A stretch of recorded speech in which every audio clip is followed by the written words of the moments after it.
Welcome to the Stand Like Men podcast. This is episode 4. My name is Daniel Schallenberg. And I'm Logan Ingram.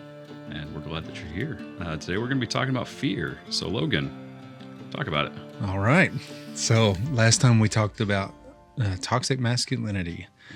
And in all of my experience with any time where I was behaving in a toxic manner, lashing out or anything, it was really because I was afraid of something. Mm-hmm. And you think about any time in your life where you've lashed out at someone, you got angry, you know, pretty much any toxic behavior you can think of. You were manipulative or you were abusive or someone was abusive to you. You can really dig into that and see that fear is the root of all of that.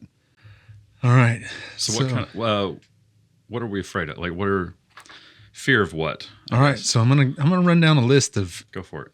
Of some behaviors. Okay. And we're going to talk about the fear that's associated with that. I love it. Let's dive right in and hit a hard one, pornography use. Ooh. Yes. Coming out swinging. Yep. I mean, might as well. That's what we're here for. Sure. All right. So a lot of the folks that have struggled with it that I know, they, myself included, is there's a fear there of not being accepted. Hmm. There's a fear there of rejection, mm-hmm. a fear of not connecting. Mm-hmm. And so you dive into something that you got no fear of. It's in your full control. Fear of loneliness, 100%. I mean, there's lots of fears associated with that, I believe. And if you're really honest with yourself, it has nothing to do with an image online or on your paper or whatever magazine. It doesn't matter. Mm-hmm. Has really nothing to do with that. Yeah, your brain reacts to that, but there's a reason. That's a coping mechanism. Yeah.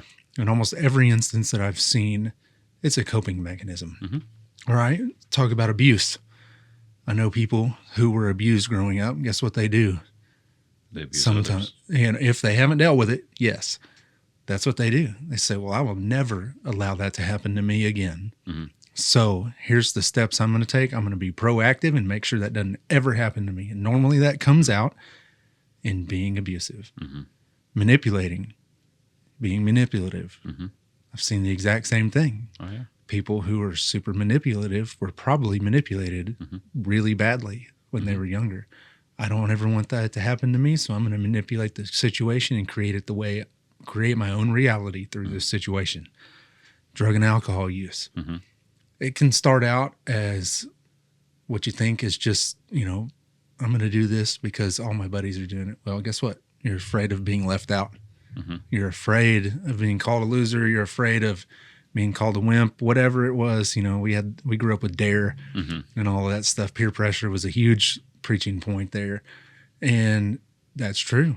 Mm-hmm. You're afraid of being left out, afraid of missing out. You got some FOMO going on. Yeah. Later in life, maybe you're hooked on it.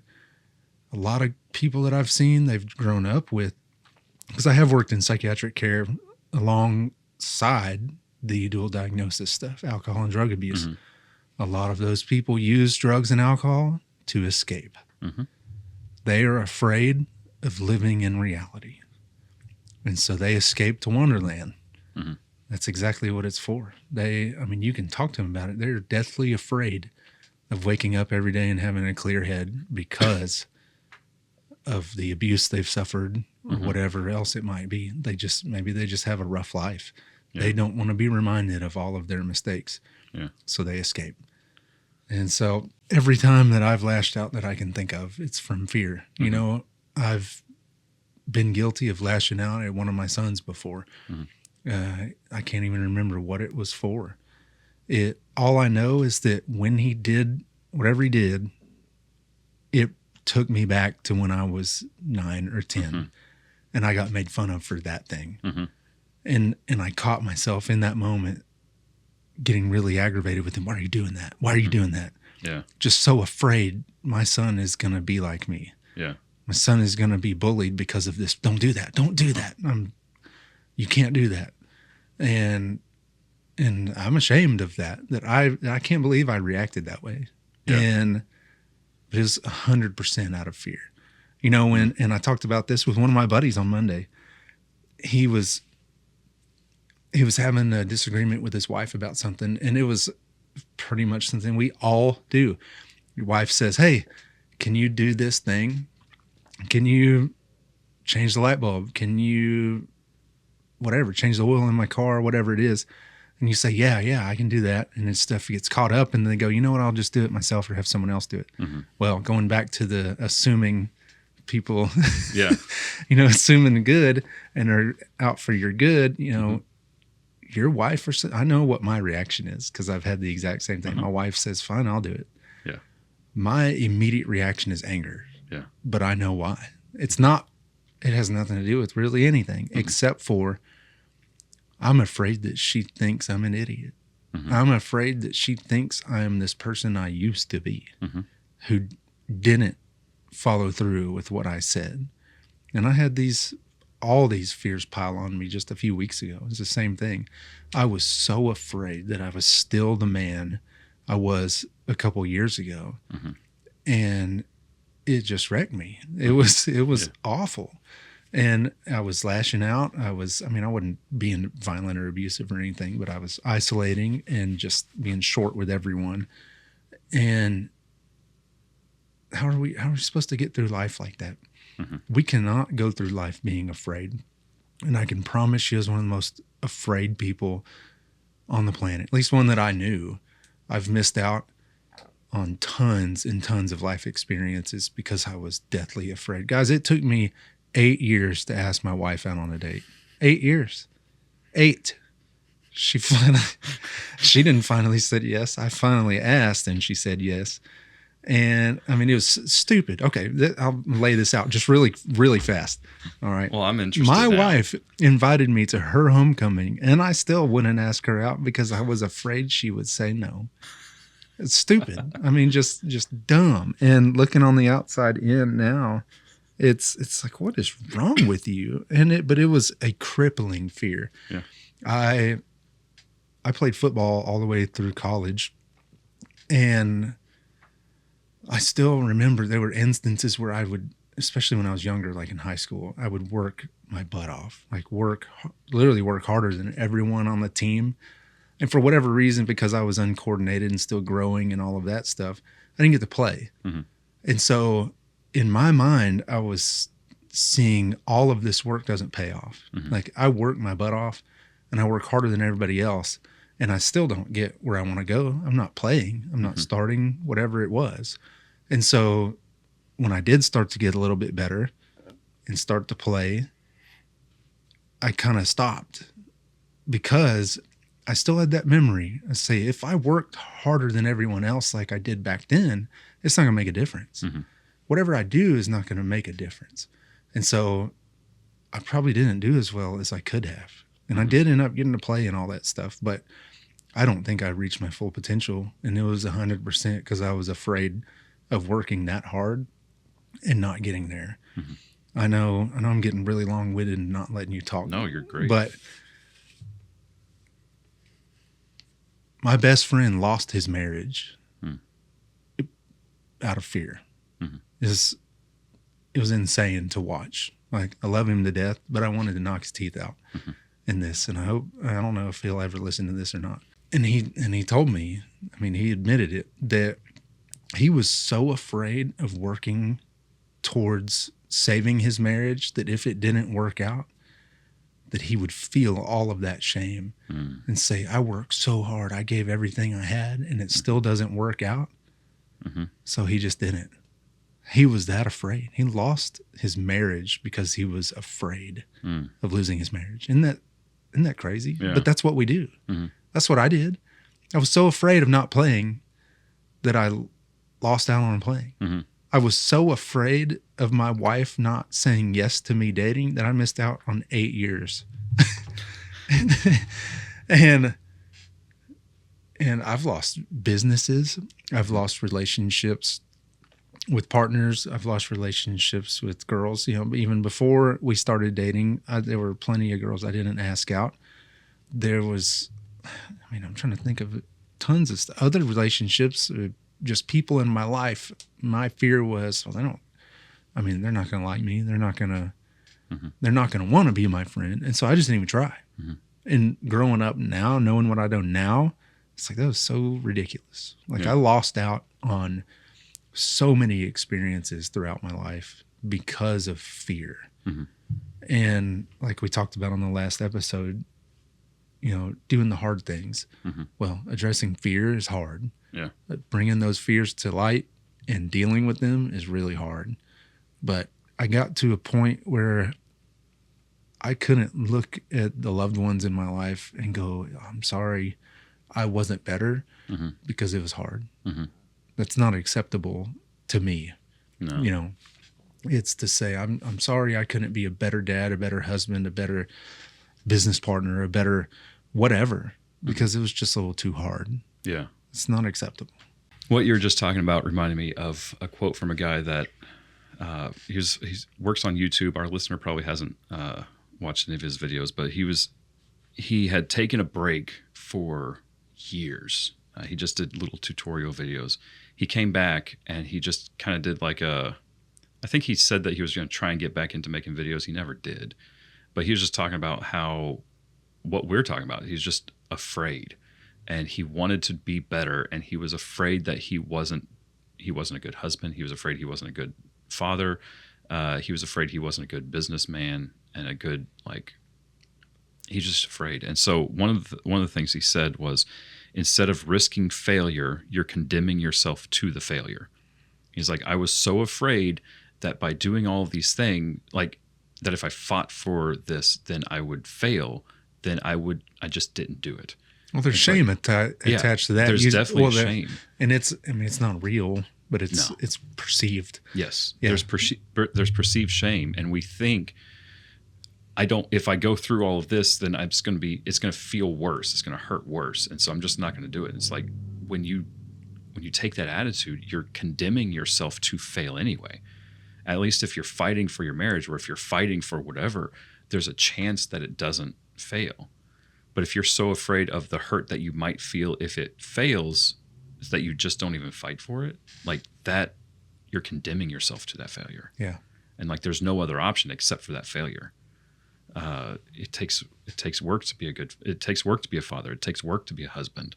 You have to put in work. You have to do uncomfortable things. You have to fight for your family. Well, I think there's a message that's been portrayed, is that what we do doesn't matter. Mm-hmm. I don't really know exactly the root of it or why that's so deeply ingrained in us. And I don't think just as men, I think women too, absolutely. But from an early age, just what we do doesn't matter. Mm-hmm. A lot of people don't vote because their vote doesn't matter. They think it's just one vote in a bunch. Mm-hmm. My vote doesn't matter. I see people who live their entire life like that, and they never reach any potential. They really don't do anything of importance, on a grand scale, because they think it won't matter. Mm-hmm. There's a little story that I love, and I don't even remember the first time I heard it. It was a long time ago. I'll tell it real quick. Early one morning, an old man is sitting on the beach at sunrise. He looks up, and far off, he sees this little boy. The tide had rolled out, and this little boy was walking towards him down the beach. And there's all these starfish that have washed up on the shore. This little boy's picking them up, and he just chunk it. And then he'd walk and grab another one and pick it up and chunk it back into the water. Walk and pick it up, and this guy, old man's just sitting there like, what is this kid doing? He's kind of getting irritated at him, just watching him. And the kid gets closer and closer and is throwing a bunch in. And old man gets up and walks over to him and says, son, what are you doing? He said, look at all these starfish. You're not making a bit of difference. Kid picks up another one, looks at it, chunks it out, and says, mattered to that one. Mm-hmm. And I think that's really important. Right? Yeah. And that kind of goes back to the seed planting thing we talked about last time. Mm-hmm. What you do matters. What you say to people matters. How you react to situations and respond matters. How you treat people matters. Mm-hmm. And our job is to be planting these seeds. It's not to change the world through one action. It's to address your fear where it matters somehow. Someone sees that. Mm-hmm. Maybe me addressing my fear. I got to speak at Harding University in front of a bunch of students. And just I don't even know how many years it was now. Shoot, it's too long now. When I was sitting in chapel, you couldn't have paid me enough to get up on that stage. And if you'd have told me that I would be speaking on that stage one day, I'd have thought you were a lunatic, because it just wasn't happening. I was so afraid of speaking in front of people. But I've made it a point to address that fear, because I believe that what we do matters. And so I'm hoping and I believe that possibly whatever I said during that chapel mattered to someone. Maybe it didn't change their life that day. Maybe they remember it 20 years from now and something happens. I don't know. But they might not have ever heard it if I didn't address that. You know, and we've got to show our children that stuff too.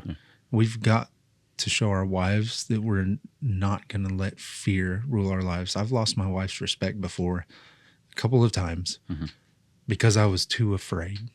I was afraid to stand up for what I believed. I was afraid to remove myself from a situation I needed to be out of, or I was afraid to step up into a situation I should have been in. That's when I lost her respect. It wasn't failing. That I've never lost her respect by not accomplishing my goal. I lost it by being afraid and not doing anything about it. I've got stories about that, but that'll be another episode probably.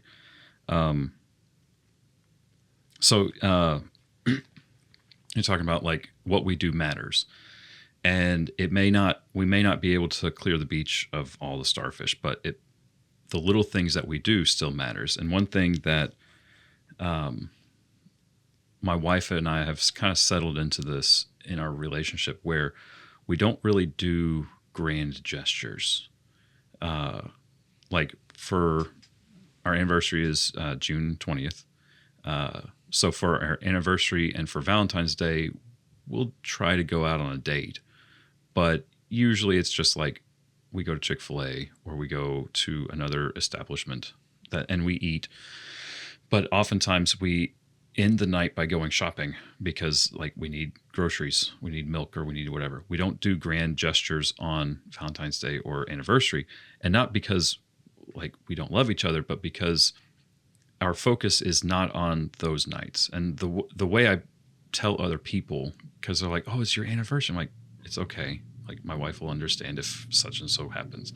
I'm like, and they just kind of look at me weird. I'm like, you cannot fix your marriage on your anniversary.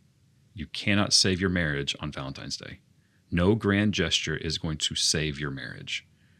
And because it's the little things that you do throughout the year. It's that every single day you have an opportunity to make a difference. Every single day you have an opportunity to help your wife, to make these small, to do the small things, to do the small things that matter. And it may not seem like a lot, but if you have 5 or 6 small little moments, or even 2 or 3 small little moments in a day where you make a small little thing, you do a small little thing that matters to your wife, that adds up over time. And you cannot accomplish the same thing with a grand gesture on Valentine's Day. I don't know if it's all that relevant, but it made me think. It is. What you were saying made me think of it. Yeah, it is. It's planting the seeds. Yeah. Yeah. No one that you back to that. Yeah, it is. You know, everything great that's ever been done in the history of the world didn't happen overnight. I mean, it really didn't. It took a long time. Even Jesus took 9 months to get born. There you go. Well, that's a great tie into the Bible, actually. So the Bible states 365 times to be strong and courageous. That's a lot of times. That's one, coincidentally, for every day of the year. Yeah. And that also shows that people have been dealing with this for a long, long time. If you read a lot of the stories of the Bible, the great men of the Bible, they were afraid. Oh, yeah. At multiple points in their lives, every single one of them was afraid of something. Yeah. It goes all the way back to the garden. The shame and fear that Adam felt and Eve felt after taking of the fruit. You talk about King David. He fought a giant And then a couple of years later, he murdered a man because he was afraid to get caught Yeah. in the rape of Bathsheba. The most redeeming thing about that story is he's still considered a man after God's own heart. That's always stuck with me for a long time, is I've placed a lot of importance on that. If that guy can be who, and God refers to him as that's a pretty big deal.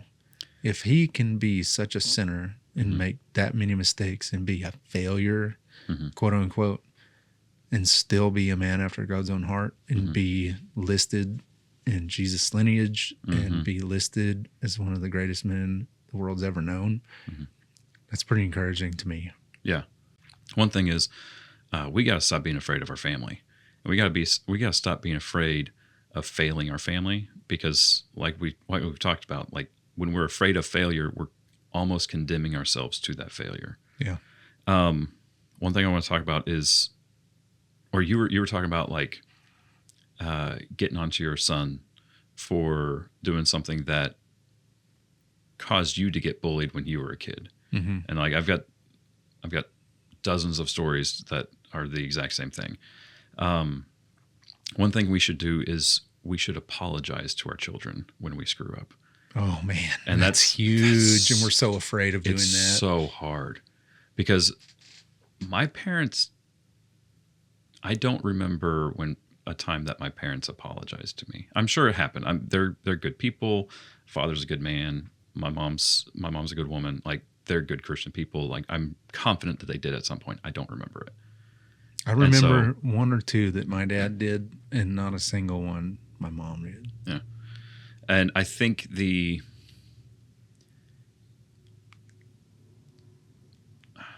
attitude of their generation was like, I'm the adult. I know what I'm doing. You can't see that I messed up. Because, like, I mean, I'm sure you've heard this before. They ask you to do something. You say, why? They say, because I said so. Yeah. Oh, yeah. It's like, that's another conversation. I don't know if my father's going to listen to this or not. I don't know if he doesn't do podcasts. I tried to get him to do some. I don't know if he's going to listen to this one. But the attitude has always been, you do this because I said so. And because I'm the adult, I'm the parent, I know what I'm doing. And so I'm not going to apologize because I don't want to jeopardize my authority over you. And if I apologize, then you're not going to listen to me when I tell you something. If I apologize for this mistake, then you're going to think that I have other mistakes. And so one thing I've tried to do with my son is actually apologize to him, because I realized when I was looking back at my childhood, like, I knew that my parents were making mistakes. Like, I knew that they messed up, and yet they never apologized. And so I'm like looking at, like, trying to pay attention to my son and like see his reaction to how, to different things. I'm like, I bet you he knows that I just screwed up. And like, usually it's after, especially after times where I react and I am more aggressive in my tone than I need to be. And which is a polite way of saying I yell at him, unnecessarily yell at him. And so, like, after a little bit, after I cool down and I'm no longer angry, I walk back in and said, I screwed up. And what I used to do is I would say, I'm sorry for the way I acted and for doing da-da-da-da-da, but you shouldn't have done this. And so when you put that qualifier on the apology, it negates the apology. It does. Saying but at the end kills it. It completely kills it. And so what I've tried to do now is, like, I am sorry for doing this. I should not have done this. I should not have behaved the way that I behaved. There's been a couple times that I've had to say, now listen, I reacted poorly. You should not have done this. And like try to, and like actually like spell it out. Like, you did this, which triggered something in me to react this way. I should not have reacted this way, regardless of what you did. And like try to spell it out and like have those incidences as completely isolated as possible, so that we talk about his failure, like, you failed, you should not have done this when we said don't do this. When you didn't do this, I should not have gotten triggered. I should not have reacted the way I reacted. There are steps I could have taken to prevent my explosion, for lack of a better word. And it's hard because I don't want to negate the apology, but we also need him to not make those mistakes, if that makes sense. Yes. And so that's something I've been trying to, like, negotiate with. That's not the right word.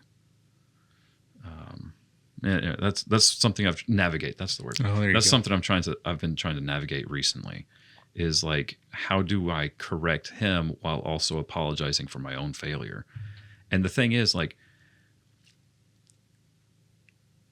when I come and, like, apologize, like, he always gives me a hug and he's like, thank you, because he saw the failure. He knew it was a failure because he saw the way he felt. Like, he knew that I had basically attacked him. And so he saw the failure. If I hadn't apologized for it, that failure would have just festered, and he would have learned that what we do when we fail is we don't tell anybody. Right. No one can know that we failed. Yeah. And there's only one person in history that's never failed, and that's Jesus. Yeah. Like, every other person has failed, and we need to stop being so afraid of people knowing that we fail. Well, when has fear ever really benefited us? I mean, unless we're in a life or death situation. Like, I was in Africa right after I graduated, learning how to be a professional hunter, and I marched down to the river and got in a spot where I was kind of between hippos and crocodiles, and I was afraid. It's and not where you should be. that fear helped me remove myself from that situation. It's a bad place to be. Generally, fear giving in to fear does not benefit us in any way. Now, and that goes back to reacting versus responding. Fear, like, overgeneralization, oversimplified way of putting it, fear is an emotion. Yes. Right? We should not be acting out of emotions. No. Because oftentimes when we act out of emotions, we're going to make a bad choice. And that's what I mean by reacting. Yeah, reacting is acting out of emotions, and responding is not. That's a good clarification. Yes. I should have clarified that. No, earlier. I think I understood it, but, you know, we're going to have tens of listeners out there, and it's good to clarify, because the nuance may not have gone through. No, yeah, I mean, so fear is an emotion, to put it simply, and, like, we should not be acting out of fear, because that is a reaction rather than a response. And oftentimes when we act out of fear, we do the dumbest thing possible. Generally, yeah. I mean, horror movies are based on people making bad choices because they're afraid. Yeah, pretty much.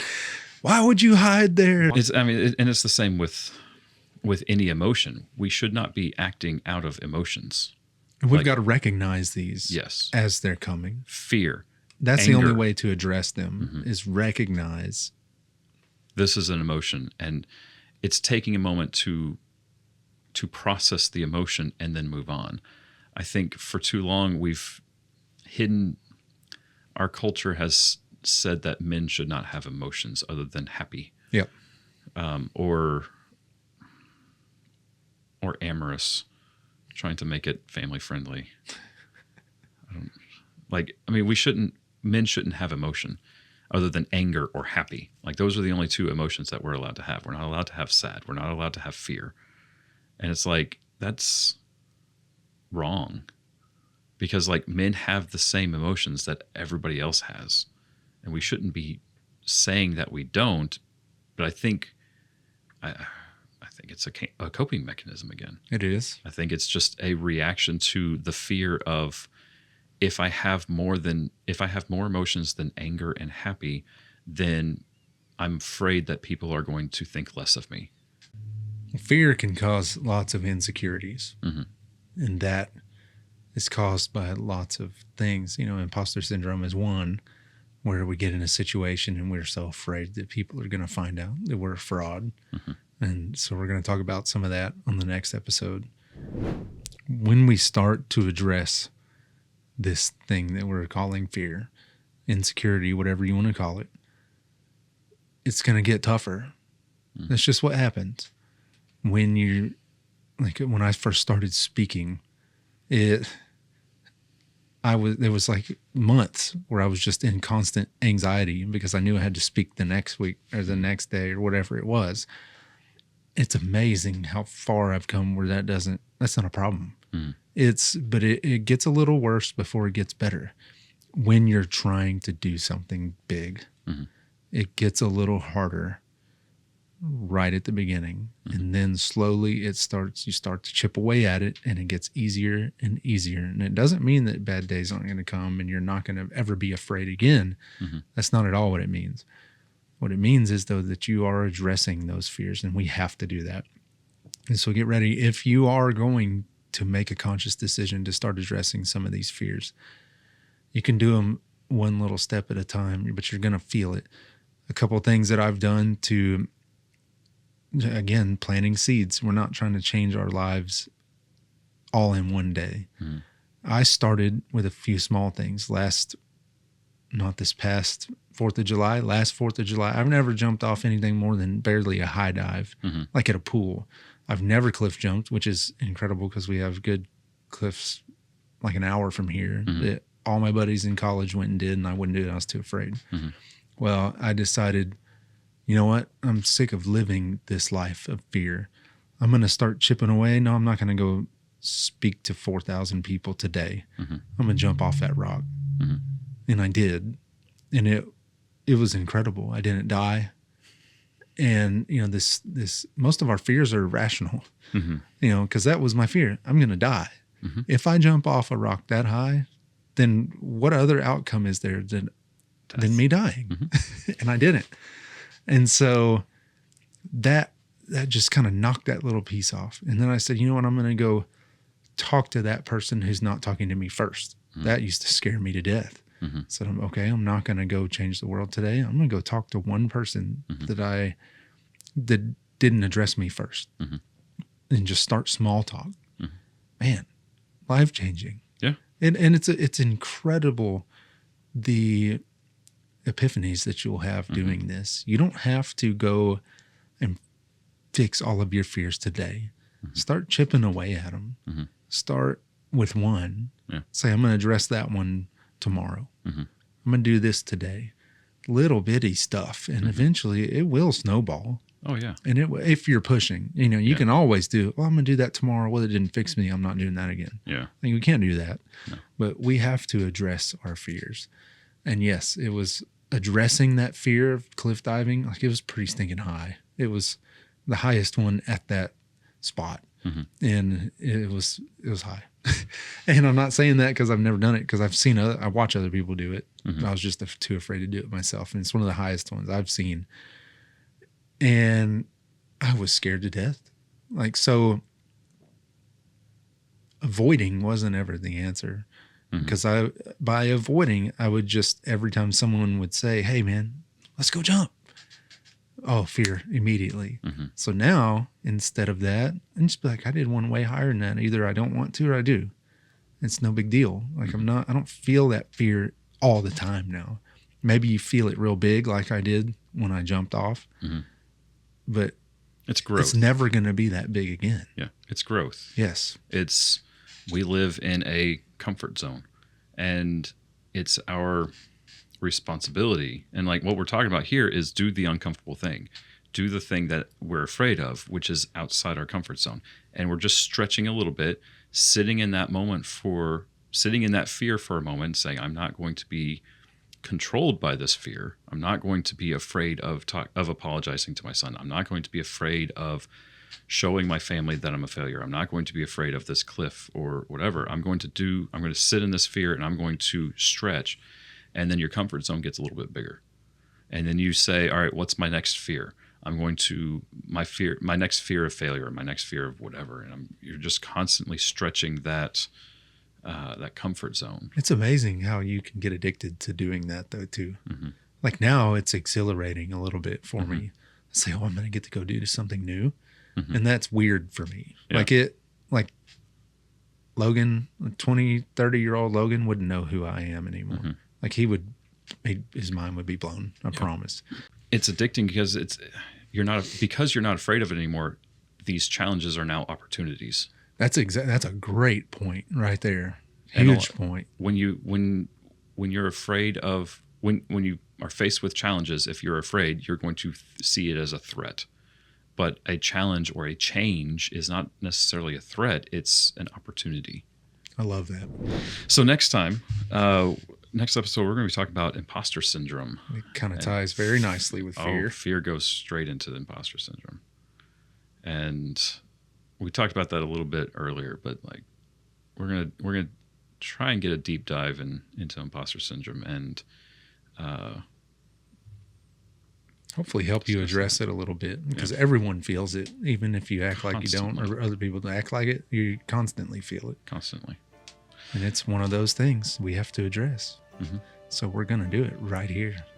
Thank you for joining us on episode 4 of the Stand Like Men podcast. We talked about fear in this episode, and we're going to be diving into imposter syndrome on the next one. Our verse is 1 Corinthians 16, 13, and 14. Be watchful. Stand firm in the faith. Act like men. Be strong. Let all that you do be done in love.